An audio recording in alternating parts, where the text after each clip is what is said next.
Hi hello అండి, అందరికీ నమస్కారం అండి. ఫ్రెండ్స్, మనకి ఇప్పుడిప్పుడే మరొక బ్రేకింగ్ న్యూస్ అప్డేట్ అయితే రావడం జరిగిందండి. అది కూడా పెద్దాపురం అభ్యర్థి చినరాజప్పకు తప్పిన పెను ప్రమాదం అంటూ ఇప్పుడే మనకు ఒక బ్రేకింగ్ న్యూస్ అప్డేట్ అయితే రావడం జరిగిందండి. అయితే ఇందుకు సంబంధించిన పూర్తి వివరాలు అయితే తెలుసుకుందామండి. వీడియో ఎక్కడ స్కిప్ చేయకుండా చూడండి ఫ్రెండ్స్. ఇక లేట్ చేయకుండా వివరాల్లోకి తెలిపోదాము. ఫ్రెండ్స్, నాది ఒక చిన్న రిక్వెస్ట్ ఫ్రెండ్స్, ఇంతవరకు మన ఛానల్ ఇంకా ఎవరైతే సబ్స్క్రైబ్ అయితే చేసుకోలేదో సబ్స్క్రైబ్ అయితే చేసుకోండి.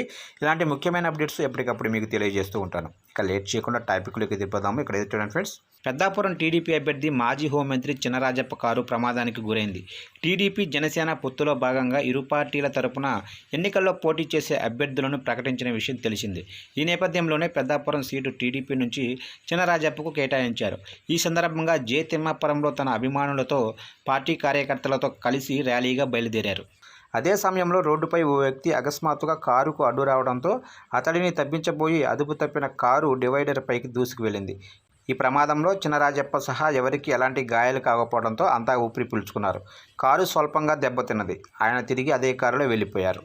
చూశారు కంటే మొత్తం మీదుగా పెద్దాపురం అభ్యర్థి చినరాజప్పకు అయితే పెను ప్రమాదం తప్పినట్లే అయింది. చూశారు ఫ్రెండ్స్, అప్డేట్ నచ్చినట్లయితే లైక్ చేయండి. ఇలాంటి ముఖ్యమైన అప్డేట్స్ కోసం ఇప్పుడే మన ఛానల్ని సబ్స్క్రైబ్ అయితే చేసి ఫాలో చేయండి ఫ్రెండ్స్.